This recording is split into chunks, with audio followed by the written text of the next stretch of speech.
Coucou, c'est Mehdi Maizy pour le breakdown rap de JQ.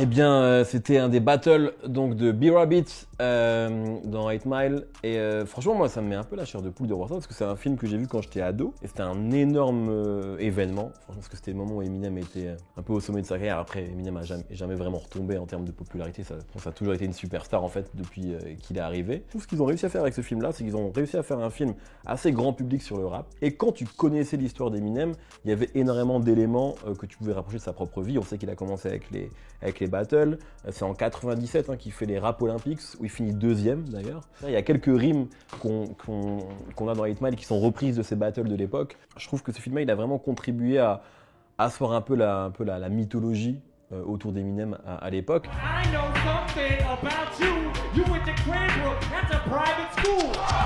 Eminem est vraiment passé par là, il a vraiment fait des battles, c'était vraiment un crack en battle et je pense qu'il souffrait évidemment de toutes les critiques qu'on lui fait dessus, c'est-à-dire que c'est white trash, le blanc qui arrive, le mec qui choke, etc. Ça fait vraiment partie de sa vie quoi et c'est quelque chose qu'il a réussi à contourner, à surmonter. Je pense que je connais tous les battles par cœur. Le plus grand étant évidemment le dernier contre Papa Doc où il anticipe toutes les vannes que Papa Doc peut faire contre lui. Du coup le battle est mort. I'm a piece of fucking white trash, I say it proudly. And fuck this battle, I don't want to win, I'm outie. Here, tell these people something they don't know about me. C'est un film qui se passe dans les années 90, c'est une vraie témoignage d'amour à ce rap-là. On est en plein dans la guerre Biggie-Tupac pendant le film, et à un moment il est avec ses gars dans la voiture qui sont en fait les membres de D12 quelque part, et il y a un mec qui dit moi je kiffe Biggie, fuck Tupac, et là on voit Eminem dans le rétro qui dit t'as pas le droit d'insulter Tupac, et on voit aussi tout l'amour qu'il a pour ses idoles, pour les mecs avec qui il a grandi quoi. La décennie suivante, dès 2010, a vraiment remis le battle au goût du jour quoi. Chez nous avec les Rap Contenders, au Québec avec les Word Up et tout, donc maintenant c'est quelque chose qu'on a l'habitude de voir sur YouTube, etc.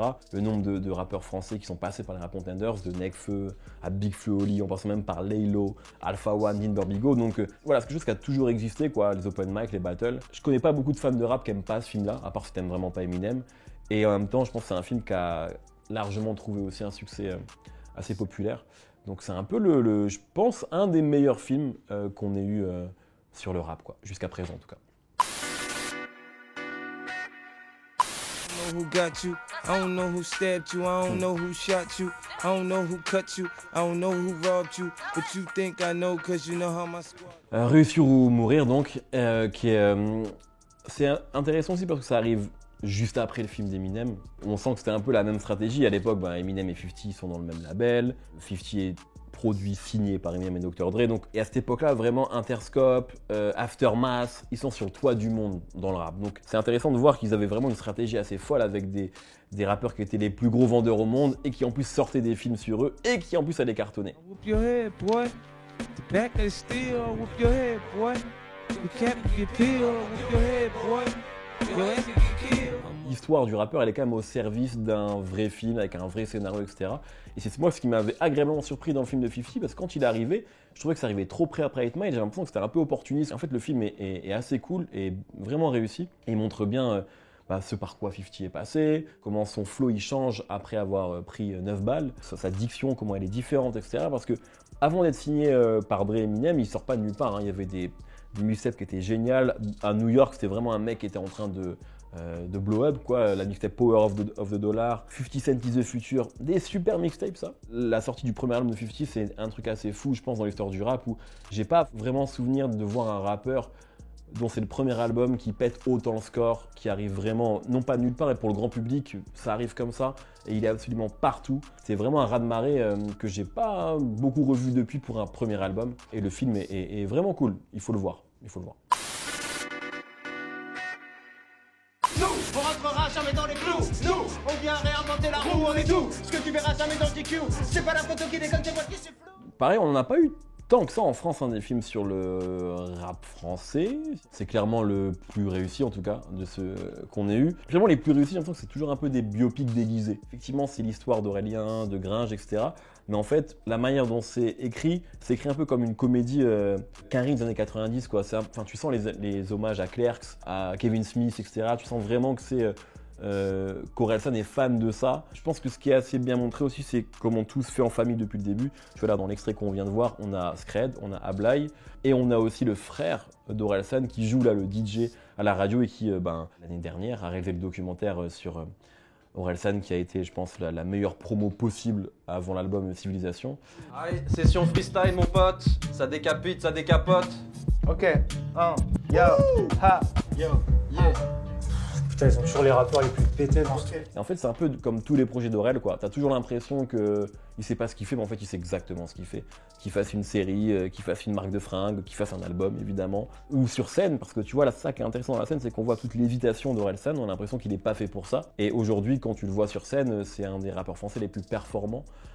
Et c'est aussi ça qui est assez drôle, quoi. C'est comment ce mec-là, un peu timide, s'est transformé en bête de scène et en performeur. Le meilleur groupe de tous les temps avec un job à côté. Ma meuf a 15 ans, on fait des jeux bizarres avec sa corde à sauter. Aujourd'hui, tu peux percer très vite. Est-ce que tu vas durer, c'est autre chose, mais un morceau sur YouTube ou une traîne sur TikTok peut te faire devenir une star et signer en maison disque avec une avance démentielle. Ça peut aussi prendre beaucoup de temps. Orelsan, c'est un très bon exemple de ça. Le premier album, il n'a pas marché. Et avant le premier album, il y avait déjà du travail, il y avait déjà des projets qui étaient sortis, une mixtape, les Casseurs Flotteurs. Il y a beaucoup d'exemples, de contre-exemples à ça plutôt, et de rappeurs et de rappeuses qui ont mis vraiment longtemps. Tu vois, là, on parle d'Orelsan, on pourrait parler de Diams. Diams, ça a mis vraiment longtemps avant que ça marche pour elle. Mais c'est aussi un truc de passion, je crois, et de passionné. Et on le voit même dans cette scène-là, tu vois, comment Gringe, quand il mange le micro, ça se voit qu'il aime vraiment ça, qu'il est fait pour ça. Ce film-là montrait bien aussi le chemin qui pouvait être parfois très long.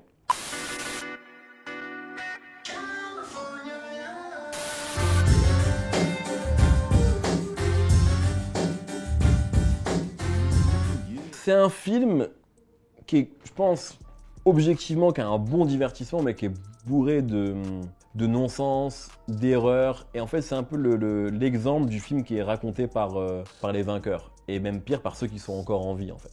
Le film fait passer Easy pour quelqu'un de beaucoup plus faible qu'il ne l'était, quelqu'un qui était beaucoup moins businessman qu'il ne l'était. Dre, et dans le film, ressort vraiment avec un personnage très... Enfin, le Dre d'aujourd'hui, quoi. Le Dre qui est surpuissant aujourd'hui, qui est un vrai exemple de réussite, mais à l'époque c'était pas aussi évident que ça. Évidemment il avait déjà sorti The Chronic, mais quand il est à ce moment-là, il est en solo dans une période un peu plus compliquée de sa vie. Je trouve que c'est un peu le souci du film. Si on le prend comme un film hollywoodien, c'est une belle success story. Si on le prend comme un film qui raconte la véritable histoire d'un groupe mythique du rap américain, c'est un peu problématique. Tu vois que le film est assez partisan et qu'il est raconté à travers le regard de Dre et Cube, quoi. Même la manière dont est dépeint Jerry Heller, qui était leur producteur historique, c'est très partisan. Je dis pas qu'il était parfait, on sait qu'il y avait des problèmes entre eux. Parce qu'aujourd'hui, Dr. Dre a gagné. Voilà. Il a gagné le grand jeu du rap américain, du coup il doit sortir gagnant dans le film, mais c'est un peu dommage, on montre pas un peu les aspérités. Mais après, l'histoire de ces mecs-là, elle est tellement longue et riche qu'une série serait peut-être plus adaptée qu'un film, quoi, parce que forcément tu dois aussi faire des coupes.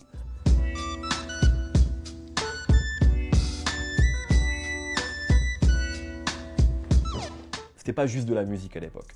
Il y avait plein de gens qui tournaient autour de ça. Death Row était vraiment un label thug, quoi, pour reprendre l'expression de Tupac. Faut pas oublier quand même que c'est un groupe aussi qui était en clash avec le FBI. Hein. Quand ils ont fait le morceau Fuck de Police, le FBI était sur eux, quoi. C'était un autre niveau, une autre dimension de clash et d'irrévérence, quoi.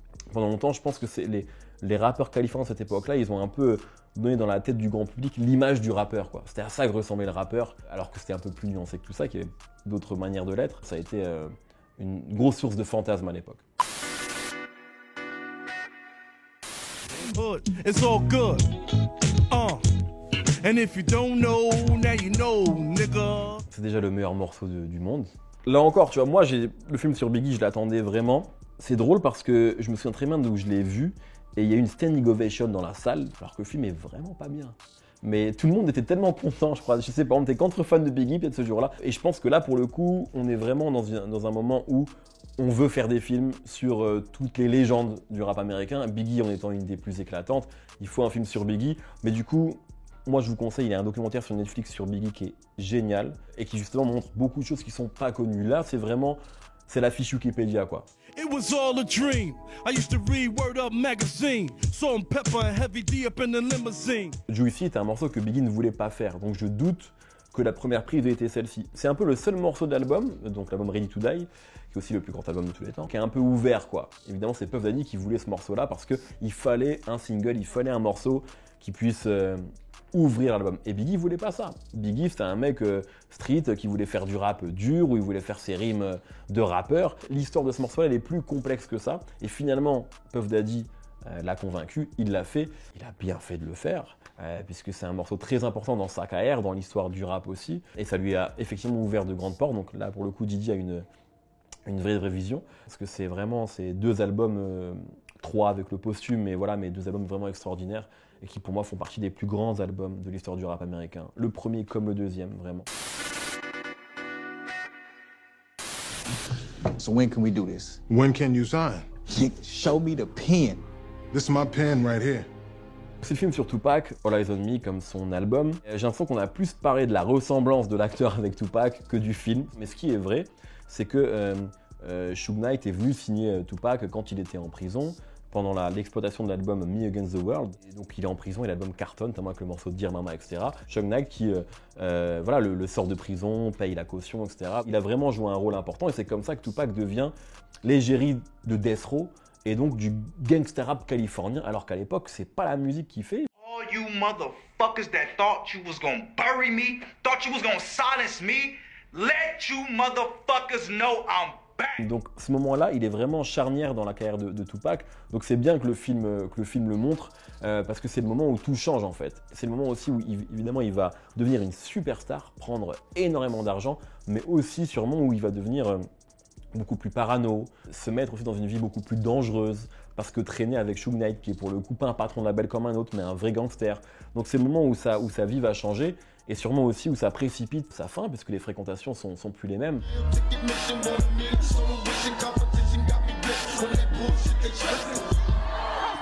Et c'est encore une fois, c'est un peu comme Biggie, c'est un peu la fiche Wikipédia, quoi. Donc si on connaît pas du tout Tupac, vous pouvez passer votre chemin. Par contre, ne passez pas le chemin sur la musique de Tupac. Voilà, ça c'est le plus important.